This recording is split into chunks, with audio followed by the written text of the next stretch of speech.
আরে আয়নার দিকে যখন তাকাই, ওই যে সাদা দাড়িগুলা যখন দেখি, কলিজাটা দুমড়ে মুচড়ে যায়।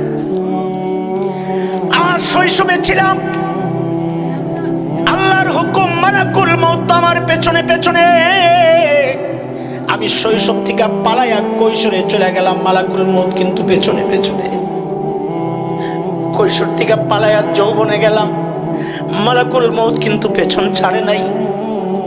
যৌবন থেকে পালাইয়া আজকে বার্ধক্যে ঢুকলাম, মালাকুল মউত কয় এখন যাবি কই? আর তো পালানোর কোনো জায়গা নাই। বুড়া মানুষগুলা দেখতেছেন না, মালাকুল মউত পিছনে দাঁড়ায় আছে, হুকুম আসবে সাথে সাথে রোগটা নিয়ে চলে যাবে। ও দোস্ত, আমার আর তোমারও পিছনে কিন্তু মালাকুল মউত লেগে গেছে। এখন তুমি যুবক, আমল করতে পারো কিন্তু করো না। ওই যে বুড়া মানুষটা দেখো পাশে বসা, তাকে জিজ্ঞেস করো চেয়ারে বসে নামাজ পড়ে সেজদা দিতে পারে না, অথচ আল্লাহর নবী বলেছেন ইন্না করাবা মা ইয়াকুনুল আবদু মির রাব্বিহি ওয়া হুয়া সাজিদ। একজন বান্দা আল্লাহর সবচেয়ে কাছে পৌঁছে যায় যখন সে সেজদায় লুটায়া পড়ে। আরে যুবক, ওই বুড়া মানুষগুলা নামাজ তো পড়ে সেজদা দিতে পারে না, আর তুই সেজদা দিতে পারোস, নামাজ পড়োস না। একদিন আফসোস করতে হবে। সেজদা দিতে মন চাইবে কিন্তু কোমর সায় দিবে না, না তোমার বয়স শেষ। তখন চিৎকার করে কাঁদলেও সেজদার তৌফিক তোমার হবে না। এই জন্যে নিজের যৌবনের মূল্যায়ন করো, সময়ের মূল্য দাও। যেখানে সেখানে আড্ডা দিয়া সময় নষ্ট করো না যুবক। সময়ের মূল্যায়ন ফেসবুক চালায়া চালায়া সময় নষ্ট করো না। খেলা দেখে দেখে সময় নষ্ট করো না, আফসোস করতে হবে। আমার মতো গুনাহগার তো এখন দাড়িগুলা দেখে দেখে আফসোস করি, আহারে যৌবনটা কই শেষ করলাম, যৌবনটা কই শেষ করলাম। এখন তো চাইলেও কত আমল করতে পারি না। কয়দিন আর বাঁচবো? আল্লাহর সামনে দাঁড়াইলে আল্লাহ জিজ্ঞেস করলে কি জবাব দিব? এর যৌবন কি করছস? এত দামি জীবন তোরে দান করলাম রে বান্দা হাসান, তুই যৌবনের হিসাব দে, কোনো হিসাব নাই। একদিন আমার এই বয়সে তুমিও কিন্তু যুবক ঢুকবা, একদিন ওই হাফিজুল্লাহ সাহেবের মতো তুমিও কিন্তু কুজলাম।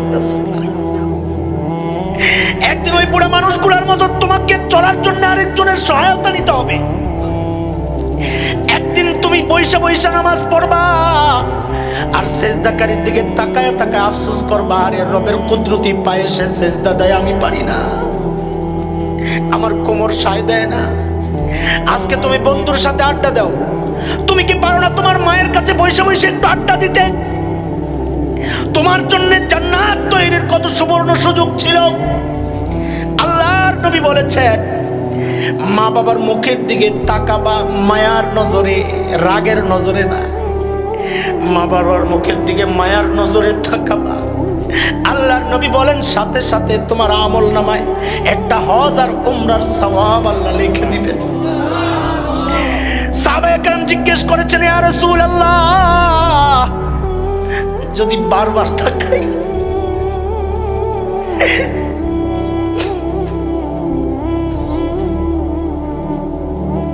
ইয়া রাসূলুল্লাহ যদি বারবার তাকাই, তাকায়া মুখ ফেরত নিছি, আবার তাকাই। আল্লাহর হাবিব বলেন যতবার তাকাবি ততবার লেখা হবে। তোমার জন্য সুবর্ণ সুযোগ রে যুবক।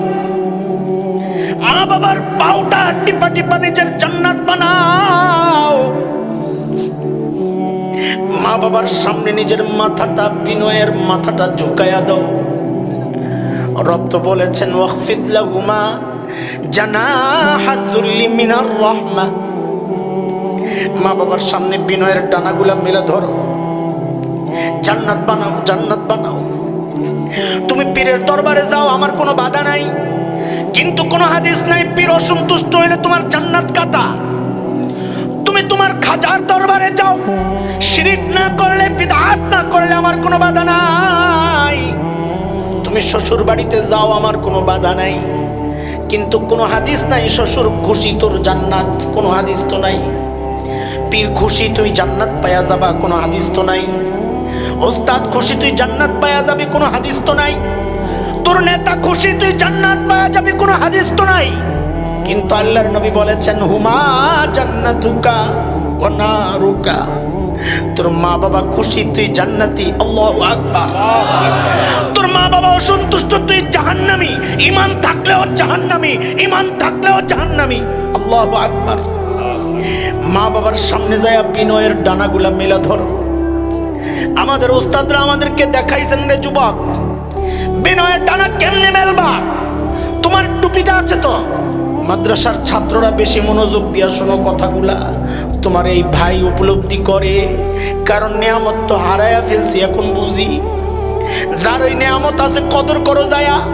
সময়ের মূল্য দাও, সময়ের মূল্য দাও, যৌবনের মূল্য দাও, জান্নাত বানাও। তোমার জন্য সবচেয়ে সহজ রাস্তা, জান্নাত বানানোর জন্য সবচেয়ে সহজ রাস্তা হচ্ছে মা বাবার কাছে যায়া টুপিটা খুইলা মাথাটা ঝুঁকায়া দিয়া বলো, রে বাবা আমার মাথাটা একটু হাতায় দাও, মা আমার মাথাটা একটু হাতায় দাও, বলো যায়া। খোদার কসম খায়া বলি, মা বাবার মায়ার হাত যদি তোর মাথায় পড়ে যায় রে ভাই, আল্লাহর কসম খায়া বলি আল্লাহর রহমতের সাগর তোর জন্য খুলে যাবে। আর তার কলিজাটা ঠান্ডা হয়ে যাবে। মা বাবার কাছে পোলাপান যায় না, মা বাবার কলিজা ঠান্ডা হয়ে যায়। আজকে অভিযোগ আসে আমাদের কাছে, হুজুর সন্তান বড় হয়েছে, বিয়ে শাদী করেছে, সন্তান হয়েছে, ফলগুলা কিন্নাই না চকির নিচে ঢুকায়া রাখে হুজুর। মা অভিযোগ করে, বাবা অভিযোগ করে। আমি দেখি আমার নাতির মুখের মধ্যে ঢুকায়া দেয়, বাবা খা, বাবা খা। কখনো কখনো দেখি বৌমার মুখের মধ্যে ঢুকায়া দেনে মা খা। দুঃখিনী মা পর্দার আড়াল থেকে দেখে সন্তান তার সন্তানরে খাওয়ায়, বউরে খাওয়ায়। মা মনে মনে চিৎকার করে কাঁদে আর বলে, রে বাবা তুই তো আমার সেই সন্তান, একটা ভালো খাবার তৈরি করলে তোর মুখে না দিয়ে আমি কোনোদিন খাই। কি করো জালেম, জালেম তুই কি করো যেটা। যা মার কাছে আজকেই যাবি, আজকেই যাবি, বাবার কাছে আজকেই যাবি, পাউটি ধরে চড়াইয়া পড়ে থাকবি, বলবি যতক্ষণ পর্যন্ত মাফ না করবাই পাও ছাড়বো না, মাফ না করলে ছাড়বো না। হুজুর বলছে নাইলে আমি জাহান্নামে যাব। আল্লাহু আকবার। আল্লাহ দুনিয়ার সব মায়ের দিলটা ওই রকমই বানাইছেন, চোখের পানি রাখতে পারবেন না। পরীক্ষা করে দেখ। আমি দিলে বসানোর জন্য উদাহরণ দিয়ে থাকি আমার বাচ্চা, ছোট্ট বাচ্চা 3 বছরের, আরো 2 বছর আগের ঘটনা বলছি। সকালবেলা আমরা তো ঘুমায়া থাকি, ফজরের পর আমাদের ঘুম।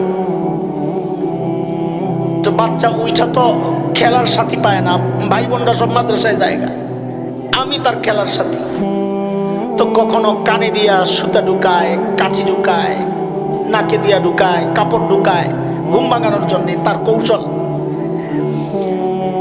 একদিন নাক ঘষতেছে, এরকম নাক ঘষতেছে, বুঝে বাবা রাগও করবে না, ঘুমটাও ভাঙবে, নাক ঘষতেছে।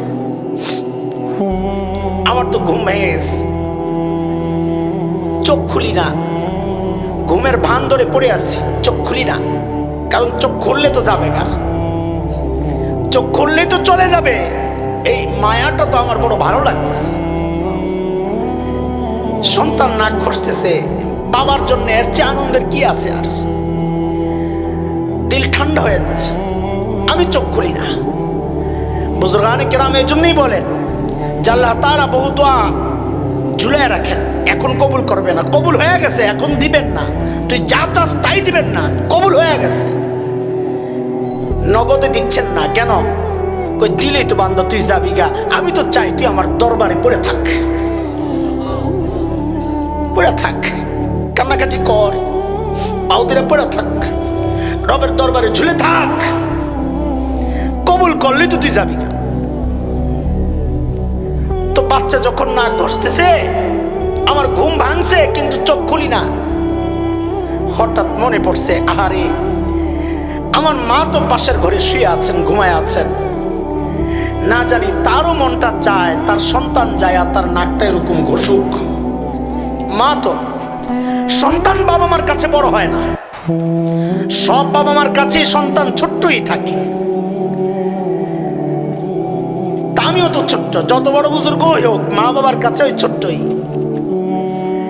এই কথা মনে পড়ার সাথে সাথে লাফ দিয়ে উঠছি, দৌড়ে গেছি মার রুমে।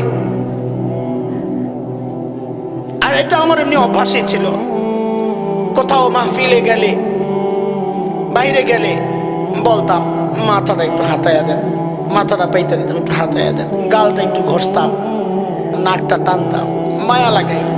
মা বুঝুক তার সন্তান তাকে মহব্বত করে, দিল থেকে দোয়া আসবে।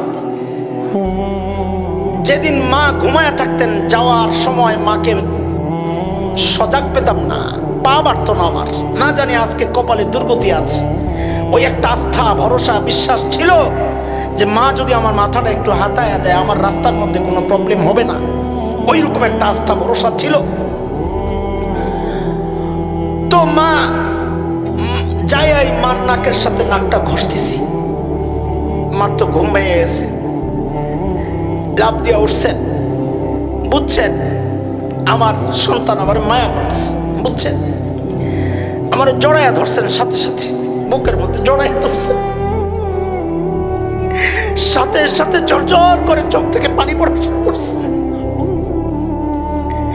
আসমানের দিকে হাত উঠাইছেন, হাত উঠাইয়া বলতেছেন আল্লাহ আমার মনিরে তুই দুনিয়া আখিরাতের বাদশা বানাইয়া দে। মা দোয়া করছেন, ওই মায়ের দোয়াই তো চলতেছি। দোস্ত এটা আমার মা বলে না, দুনিয়ার সব মার দিলের হালও তো এরকম, সব মার দিলের হালও তো এরকম। তুমি যাই একটু ঘষা দাও না, বুকটার সাথে যাই একটু লাগো না, গালটার সাথে যাই একটু লাগো না, দেখো চোখের পানি পড়ে আসবে, পানি বের হয়ে আসবে, আর ওই আনন্দশ্রুটা তোমার জন্য রহমতের দরজা খুলে দেবে ইনশাআল্লাহ। যুবক সময় কাজে লাগাও, কোথায় আড্ডা দাও না, তুমি তোমার জান্নাত যেই জায়গায়, জান্নাত যেই জায়গায় ওই জায়গায় বসো, মার পায়ের নিচে জান্নাত তোমার, মার পায়ের কাছে যায় বসো, আমার জান্নাত তো এই জায়গায়। তুমি মারে কষ্ট দিয়া মসজিদে সেজদা দাও, ওই মসজিদে তোমার জান্নাত নাই, তোমার জান্নাত তো মায়ের পায়ের নিচে। মসজিদে তো যাচ্ছ আল্লাহর হুকুম মানার জন্যে, না গেলে আল্লাহ জাহান্নাম দিবে, ওইটা দিয়েও তুমি জান্নাত পাইবা, কিন্তু এই পায়ের নিচের আশ্রয় যদি না থাকে ওই সেজদা দিয়েও তুমি জান্নাত যেতে পারবা না, পারবা না। কথা আমার না, বলেছেন আল্লাহর নবী সাল্লাল্লাহু আলাইহি ওয়াসাল্লাম, হুমা জান্নাতুকা ওয়া নারুকা। আল্লাহর নবী বলেছেন হুমা জান্নাতুকা ওয়া নারুকা। দোস্ত আল্লাহর নবী বলেন যৌবনের মূল্যায়ন করো বার্ধক্য আসার আগে আগে। যৌবনের আমল আল্লাহর কাছে বড় দামি, যৌবনটাকে ঠিক রাখো আর শাহিমের নিচে ছায়া পাইবা। যুবক এখানে যা দেখতেছি আমার কাছে মনে হচ্ছে 80% যুবক যা দেখতেছি, বুড়া কয়েকজন আছেন, বুড়ারাও শুনবে, যাদের এই নিয়ামত নাই, নিজের জান্নাত বানানোর সুযোগ যাদের চলে গেছে, আমার মতো হতভাগা পোড়া কপাল যারা, যাদের মা বাবা নাই, কবরে চলে গেছে, আপনারা কি করবেন? হ্যাঁ, মা বাবা যখন দুনিয়ায় থাকেন তখন নিজের জান্নাত বানাও, মা বাবা যখন কবরে চলে যান তখন মা বাবার জান্নাত বানাও। এখন তুমি মা বাবার জান্নাত বানাও, রবের কাছে বলো রব্বির হামহুমা কামা রব্বায়ানি সগীরা। নিজের সন্তানরে নিয়ে বাবার কবরের কাছে যাও, নিজের সন্তানদেরকে নিয়ে নিজের বাবা মার জন্য দোয়া করো। সন্তান শিখুক বাবা মার জন্য দোয়া করতে হয়, শিখাও। ঈমান দরকার পাক্কা, ঈমানের মৌলিক কয়েকটা বিষয় আছে, আমি একটা আয়াত তেলাওয়াত করে এর মধ্যে যেই কয়টা পাই এর মধ্যে একটা নিয়ে একটু কথা শোনাবো, যেহেতু ওই মাকসাদি আলোচনা শুরু করেছিলাম। সূরা বাকারার 285 নম্বর আয়াত, রব বলেন آمن الرسول بما أنزل إليه من ربه والمؤمنون كل آمن بالله وملائكته وكتبه ورسله لا نفرق بين أحد من رسله وقالوا سمعنا وأطعنا غفرانك ربنا وإليك المصير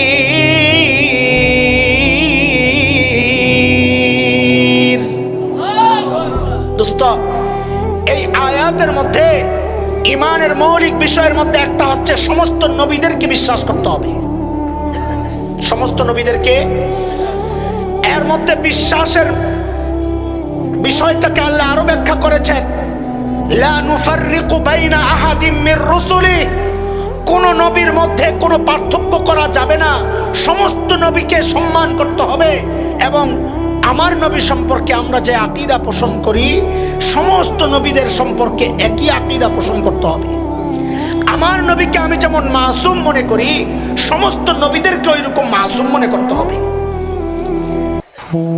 হযরত মূসা আলাইহিস সালাতু ওয়াস সালাম তার কওমকে রেখে তিনি যখন আল্লাহর সাথে কথা বলতে গেলেন তিনটা বিষয় আপনাদের মগজে আগে বসান তারপর জবাব আপনারা দিয়েন হযরত মূসা আলাইহিস সালাম গেলেন আল্লাহর সাথে কথা বলার জন্য এই যাওয়াটা উলামায়ে কেরাম তৎকালীন সময়ের উলামায়ে কেরাম ওয়াজাহাতি জোর করে সিদ্ধান্ত নিছে নবী মূসা আপনি যান আল্লাহর লগে যায় কথা কন সব চুপচাপ আগ করে বসে রইছে কি কয় সুবহানাল্লাহ হুজুর বেতান তো একটা উলামায়ে কেরাম ওয়াজাহাত করে মূসা আলাইহিস সালামকে আল্লাহর কাছে পাঠাইছেন না আল্লাহ ডাকছেন তো এই কথাটা বলতে বুঝতে কেন কষ্ট হইতেছে আপনাদের হযরতে মূসা আলাইহিস সালামকে ডাকছেন কে আল্লাহ জোরে বলেন আবার বলেন পড়া মুখস্থ করেন মূসা আলাইহিস সালামকে ডাকছেন কে আল্লাহ এটা হলো এক নাম্বার কথা দুই নাম্বার কথা হলো গেছেন কে তিনি তো আমার আর আপনার মতো পাবলিক দাওয়াত তাবলীগের আমির সাহেব মন্ত্রী এমপি তিনি কি একজন জলিলুল কদর বড় নবী কিতাব ওয়ালা নবী তাওরাতের নবী তিনি বড় নবী তো ডাকছেন কে আবার বলেন গেছেন কে রেখে গেছেন কাকে আরেকজন নবীকে মাশাআল্লাহ কে কইল রে ভাই মাশাআল্লাহ রেখে গেছেন কাকে হযরত হারুন আলাইহিস সালাতু ওয়াস সালামকে যাকে আল্লাহর কাছ থেকে তিনি চেয়ে নিয়েছেন ডাকছেন কে গেছেন কে রয়ে গেলেন কে নবী হারুন আলাইহিস সালাতু ওয়াস সালাম এই ফাঁকে উম্মত মুসা আলাইহিস সালামের কাছেও বলছেন হারুন আলাইহিস সালামের কাছেও বলছেন ইজআল লানা ইলাহান কামা লাহুম আলিহা আমগো জন্য কিছু মাহবুদ টাবুদ বানায়া দেন না একটু পূজা টুজা করি আর তো ভালো লাগে না রাস্তায় আসার সময় দেখলাম কত মানুষ পূজা করে ভালোই তো লাগলো আমরাও পূজা করব আমগো একটু মাহবুদ টাবুদ বানায়া দেন ইজআল লানা ইলাহান কামা লাহুম আলিহা এদের মতো আমগোরও মাহবুদ বানায়া দেন আমরা পূজা করব মুসা আলাইহিস সালাম কই কি রেডি মুসা আলাইহিস সালাম তো চলে গেছেন আল্লাহর সাথে কথা বলার জন্য এই ফাঁকে কওমের মধ্যে একটা শয়তান ছিল মুনাফিক নাম হলো সামিরি কি নাম এই সামিরিও আমাদের জন্য অনেক বড় শিক্ষা কারণ সামিরির নামও ছিল মুসা সামিরির নাম ছিল কি মুসা যত গন্ডগোলের কারিগর হলো এই সামিরি অথচ সামিরির নাম মুসা আর এই সামিরিকে বড় করছেন হযরত জিবরাইল আলাইহিস সালাতু ওয়াস সালাম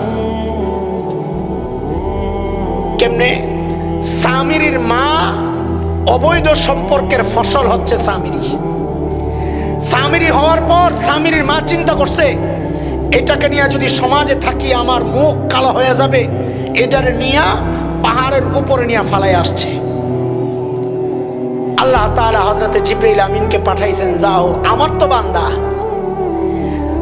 তার অবৈধ সন্তান কিন্তু আমার তো বান্দা যাও হযরতে জিবরাইল আলাইহিস সালাতু ওয়াস সালাম আসতেন, আঙ্গুল দিতেন, আঙ্গুল থেকে দুধ বের হইতো, সামিরি খায়া খায়া বড় হইছে। এই জন্য কবি বলেন ফামুসাল্লাযী রাবাহু জিবরিলু কাফিরুন ওয়া মুসাল্লাযী রাবাহু ফিরআউনু মুরসালুন। মুসা তো দুইজন, এক মুসাকে লালন পালন করলো ফেরাউন, অথচ ওই মুসা হয়ে গেল নবী। আরেক মুসাকে লালন পালন করলেন জিবরাইল, অথচ ওই মুসা হয়ে গেল সামিরি কাফির। কাজেই তুমি কার ঘরে হইছ, কার ঘরে লালন পালন হইছ, তোমার দাদা কে আছিল, নানা কে আছিল, শ্বশুর কে আছিল, ওইটা দেখার টাইম নাই আমাদের। আমাদের দৃষ্টিতে তুমি গোমরা, কারণ তুমি কুফরি কথাবার্তা বলা শুরু করেছ, শরীয়ত বিরোধী কথাবার্তা বলা শুরু করেছ। আল্লাহ তাআলা সহি আকীদা, সহি চেতনা লালন করার তৌফিক দান করেন, আমিন।